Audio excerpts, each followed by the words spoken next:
All clear. Zombies 3 has finally been officially confirmed by Disney Channel, which is great news, but we also have bad news. It's going to be the final movie of the series. Just like that information, there are many others you're not aware of.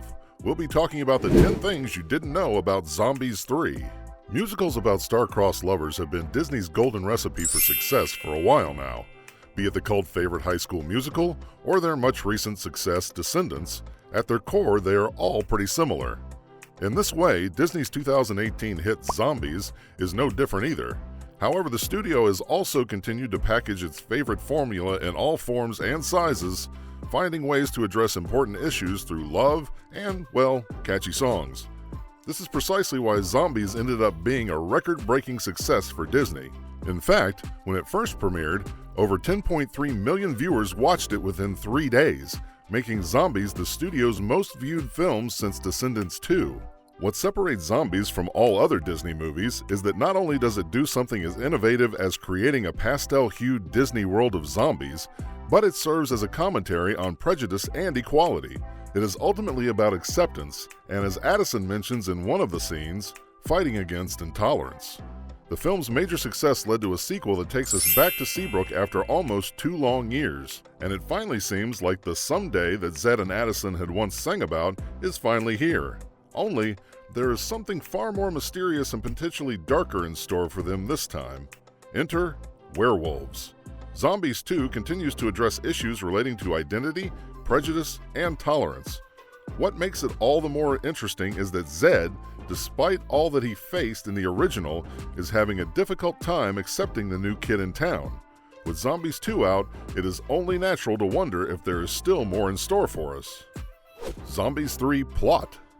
The idea behind Zombies and Zombies 2 is essentially about being open to change and accepting differences. While the first film dealt with zombies trying to fit into the world of humans, showing them that they deserve acceptance like anybody else, and as Zed says, they're not monsters.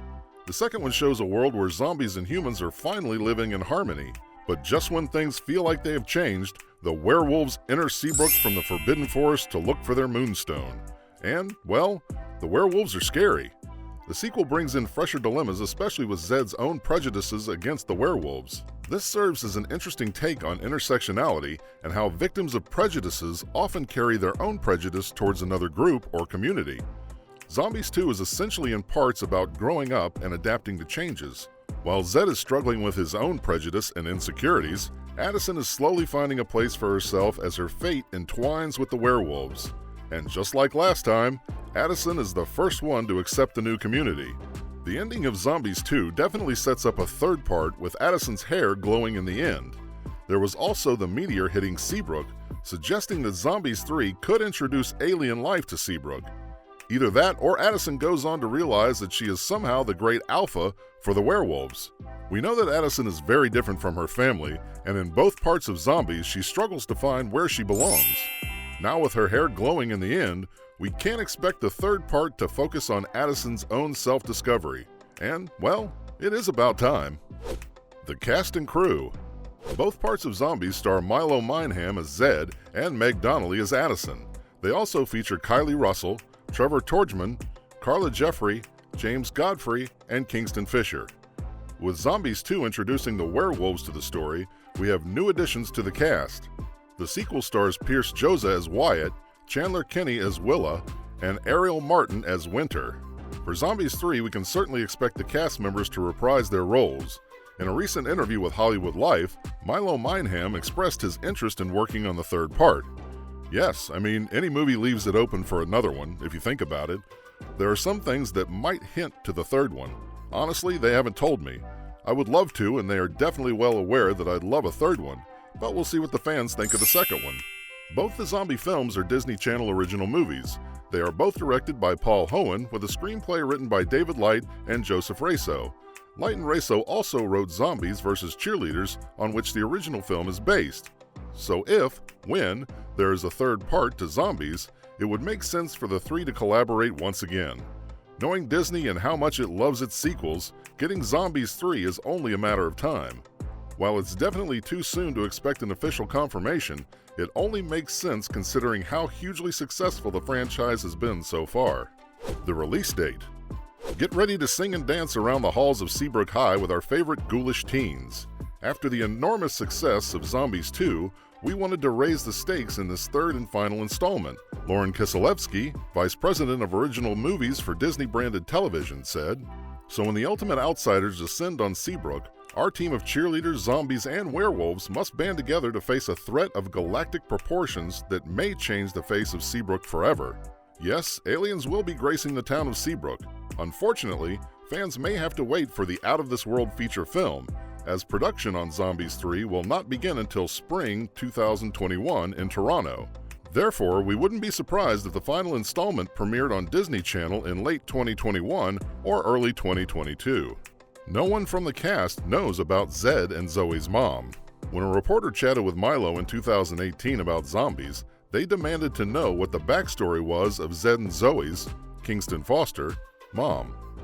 We meet their dad, but nothing is ever said about their mom, and apparently, that was also the case while filming Zombies 2. Milo admitted that the cast casually talked about it on set, but no references to her are made in either movie. If we make a third one, then maybe that should be a plot point, he said. Ariel had a tough first day. Joining a big project can be nerve-wracking, but joining the second movie of a major Disney Channel franchise can really up the anxiety level. Naturally, Ariel was a little apprehensive, and to top it off, she was 3 days late to rehearsal in Toronto, where the first movie also filmed. "I remember the first day I got there, I had rehearsals the next day," Ariel said, noting how Meg texted her when Ariel arrived in Canada to welcome her, which helped calm Ariel's nerves. When Ariel arrived for work the next day, she ran into Meg, Chandler Kinney, Willa, and Pierce Joza, Wyatt, who all helped her learn the choreography she missed. After that, we had game night the next day, so right off the bat, we all really felt like a family, Ariel said. Meg and Milo and everybody from the first movie did the best job of making us feel comfortable in a space where you're not usually going to be so comfortable. It made it a lot easier to pick up the dances and the songs and act together because we just got along so well. The Zedison kiss required several takes. Unlike filming kissing scenes on Stranger Things, the Zedison smooch at the Prawn, aka Seabrook's version of prom, wasn't a one-take kind of deal. According to Meg, she and Milo probably locked lips at least 8 times during filming. "One time my nose was a little smushed, and then another time his face was kind of covering mine," Meg said. "It had to be perfectly lined up. It was really fun. It was hilarious." Of course, after they kissed, the cast and crew jokingly cheered and clapped for the actors. Thankfully, filming that scene didn't feel weird to Meg, even though Milo is her BFF and has been since they met during auditions. She felt totally comfortable with him. The actors didn't have time to film all of Zombies 2 to lead up to the kiss scene at the end. Instead, they basically jumped right into when production began. We shot it like the first weekend of filming, so it wasn't like the last scene. We just kind of got that over with and we're good. So what do you think about the Zombie 3 rumors? What do you think of the unheard facts about Zombies 2? Are you intrigued about Zoe and Zed's mother? Do you think that Zombies 3 would be as successful as its previous installations? Let me know in the comments below. Be sure to subscribe, and I'll see you next time on the channel.